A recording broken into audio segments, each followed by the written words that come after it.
Hello children, today we will start exercise 7.2 of class 9. Okay. First question क्या है? In an isosceles triangle, ये ABC isosceles triangle है.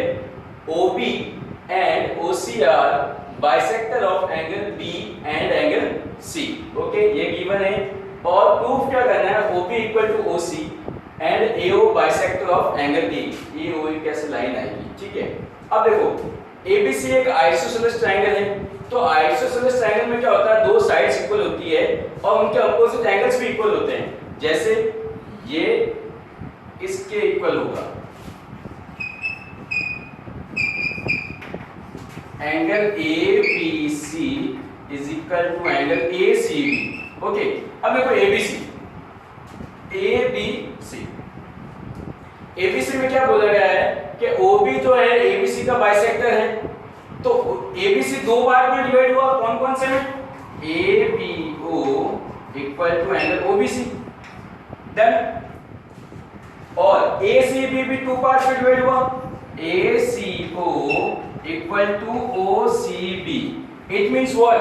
अगर कोई दो पार्ट इक्वल है तो उनके हाफ भी इक्वल होंगे. ABC और ACB इक्वल है तो इनके हाफ भी इक्वल होंगे. ठीक है. अब देखो, first OB equal to OC prove करना है. देखो, इन ट्रायंगल OBC, अगर हम ट्रायंगल OBC की बात करें तो हम बोल सकते हैं कि angle OBC is equal to angle OCB. ये एंगल इस एंगल के इक्वल है, OBC इक्वल टू OCB. तो इससे हमें क्या मिलेगा? अगर किसी ट्रायंगल के दो एंगल्स इक्वल है तो उनके अपोजिट साइड भी क्या होती है? इक्वल होती है. If in a triangle two angles are equal, then their opposite side will be equal. तो ये इसके इक्वल हो जाएगी, OB equal to OC.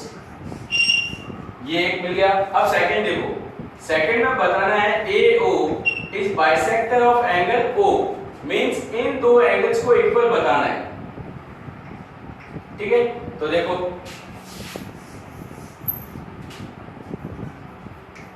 in triangle AOB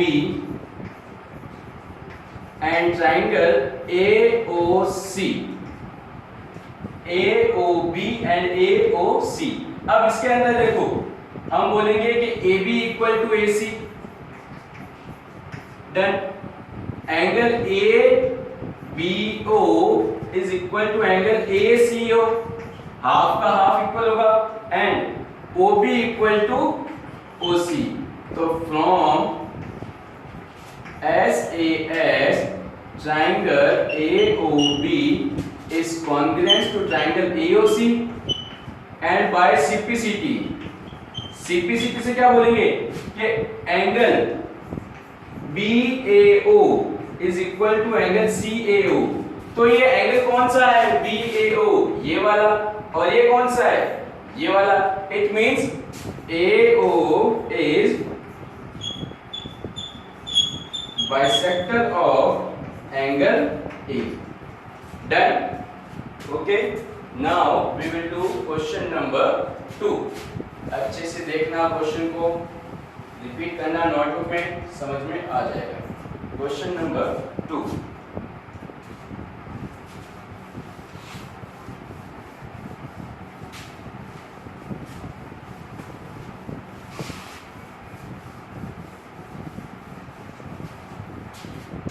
Question number 2 is ABC in triangle ABC. अब देखो, in triangle ABC,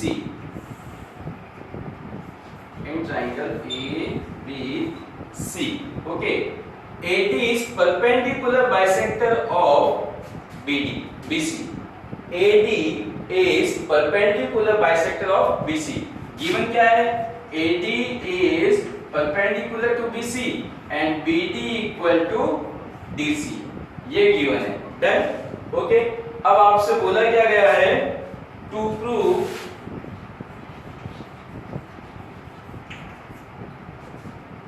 triangle ABC is isosceles triangle. अब देखो, जो ट्रायंगल ABC है इसको आइसोसेलेस ट्रायंगल प्रूफ करना है. तो आइसोसेलेस ट्रायंगल कैसे प्रूफ होगा? या तो उसकी दो साइड इक्वल प्रूफ करो या दो एंगल इक्वल प्रूफ करो, तो वो क्या हो जाएगा? आइसोसेलेस ट्रायंगल हो जाएगा। अब देखो proof, in triangle ADB and triangle ADC। अब देखो इसके अंदर AD दोनों में कॉमन है, AD equal to AD, done. ये एंगल 90, ये भी 90 है, तो हम लिखेंगे ADB is equal to angle ADC and BD equal to BC। तो क्या बनेगा? From SAS triangle ADB is congruent to triangle ADC and by CPCT AB equal to AC। Done. CPCT से AB equal to AC कैसा है? AB इसका part है, AC इसका part है, तो दोनों इक्वल बन जाएंगे। डन, इजी क्वेश्चन था। Now question number 3।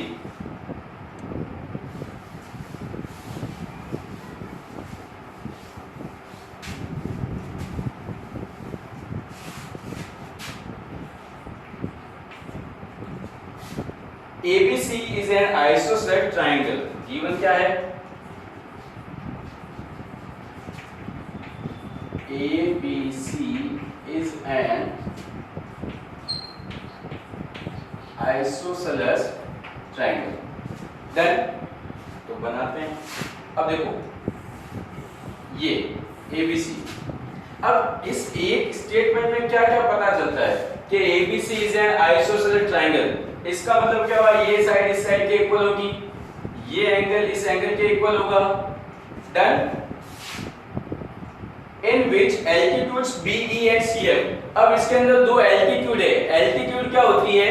ट्रायंगल के एक वर्टेक्स से निकलती है और जिस साइड पे गिरती है वहां पर 90 का एंगल बनाती है। BE, ये BE एंड ये CF। BE and CF are two altitudes of triangle। Okay, done। अच्छा यहाँ लिख देते हैं AC equal to AB, done, and angle ABC is equal to angle ACB। अच्छा ABC में देखो बच्चों, एक बात हमेशा ध्यान रखनी चाहिए, ट्रायंगल ABC में जो बीच वाला पार्ट है ये एंगल इक्वल है, तो ये वाला, अब इस एंगल B को लिखने के तरीके भी क्या है? FBC भी लिख सकते हैं हम, FBC भी लिख सकते हैं। डन।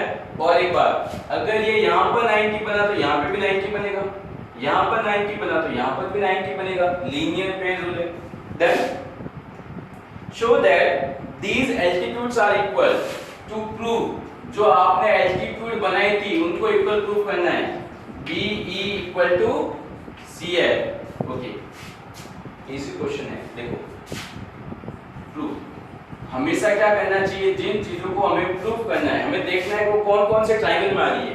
तो अब इधर देखो, मैंने लिए BFC in triangle BFC and triangle BEC and triangle BEC, BFC and BEC।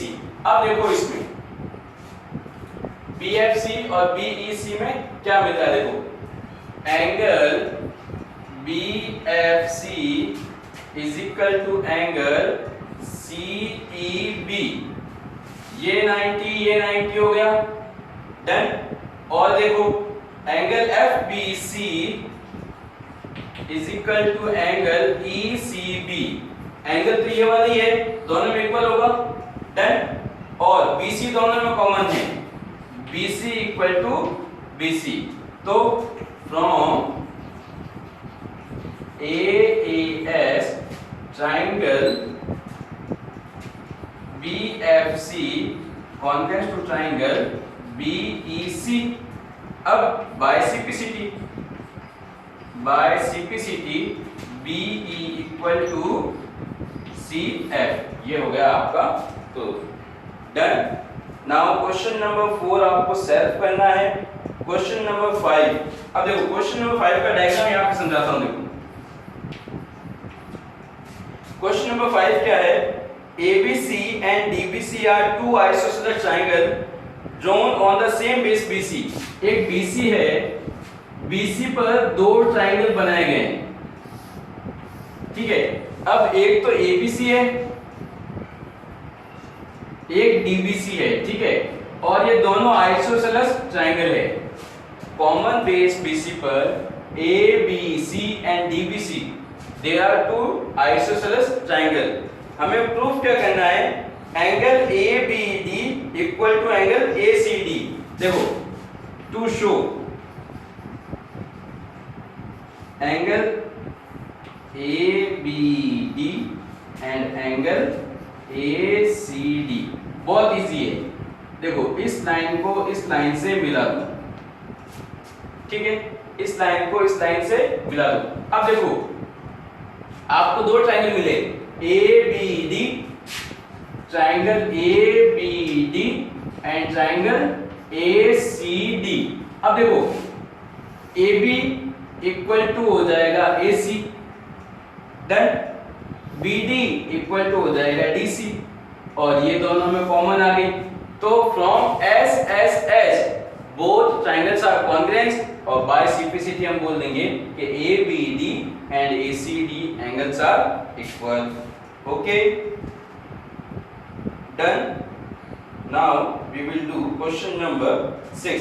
ABC is an isosceles triangle in which AB equal to AC, side BA is produced to such that AD equal to AB। Done. So easy question है। देखो question number 4 आपका homework है, 5 बता दिया गया है। Question number 6,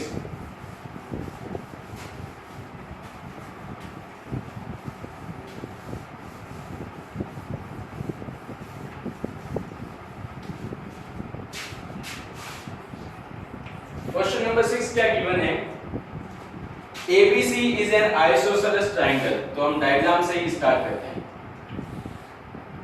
ABC is an isosceles triangle। Given क्या है, AB equal to AC, then side BA is produced to D। अब BA को D तक बढ़ाया गया, ये आपका D, such that AD equal to AB, AD equal to AB, done। Okay, और इस D को इस B से मिलाया गया है, डन। अब to show BCD, triangle BCD, angle BCD is 90 degree. जो ये एंगल है इसको हमें 90 डिग्री बताना है, ठीक है। इस एंगल को क्या बताना है, 90 डिग्री। अब देखो एक बात, ABC कैसा ट्रायंगल है, राइट एंगल नहीं, ABC कैसा ट्रायंगल है, आइसोसेलेस। ये इसके इक्वल होगा, मींस ये एंगल इस एंगल के इक्वल, डन। अब AB और AD इक्वल है तो ये दोनों इक्वल होगी, तो ये एंगल इस एंगल के इक्वल बनेगा, डन। अब देखो, अब हम क्या करते हैं, यहाँ पे एंगल्स के नेम दे देते हैं इजी करने के लिए। ये angle 1, angle 2, angle 3, angle 4, angle 5 और ये एंगल 6। अब देखो इन ट्रायंगल ABC, अब देखो बच्चों ABC में मैं कैसे लिख सकता हूं, ABC angle 4 equal to angle 1 plus angle 2। कैसे, ये देखो इधर, ये ट्रायंगल का एक्सटीरियर एंगल है एंगल 4, तो एक्सटीरियर एंगल की वैल्यू किसके इक्वल होती है, interior angles, opposite interior angles के सम के इक्वल होती है, ठीक है। अब देखो, अब मैं यहाँ पे क्या करता हूं, 4, इस 1 को हटा के मैं 2 लिख सकता हूं, एंगल 4 इक्वल टू 2 एंगल 2, ये इक्वेशन 1 नेम ली। पता चला एंगल 2 कैसा है, 1 और 2 both are equal, isosceles triangle है, और नीचे 5 और 6 एंगल इक्वल होंगे, ये भी आइसोसेलेस है। अब देखो in triangle 4, in triangle ADB D C. अब इसमें देखो angle 3 equal to angle 5 plus angle 6 और एंगल 3 इक्वल टू क्या बनेगा angle 6 equal to angle plus angle 6 angle 3 equal to 2 angle 6। Done. Equation 2। अब देखो एंगल 3 प्लस एंगल 4 180 आएगा। क्यों आएगा एलपी लीनियर पेयर, एक ही लाइन पर एंगल बन रहे हैं। ये है एंगल 3 की वैल्यू क्या है एंगल 3 की वैल्यू 2 एंगल 6, एंगल 4 की वैल्यू 2 एंगल 2 इक्वल टू 180। 2 दोनों में से कॉमन लिया angle 6 plus angle 2 equal to 180। अब देखो एंगल 6 और एंगल 2 मिलके क्या बना रहे हैं ए बी, ये बना रहे हैं बीसीडी। तो ये आ गया बीसीडी 180/2। तो एंगल बीसीडी इक्वल टू क्या आ गया 90 डिग्री। और आपको यही प्रूव करना था। ओके, अब जो इसके रिमेनिंग क्वेश्चन है वो आपके होमवर्क करेंगे, question number 7 and 8। Okay, good day.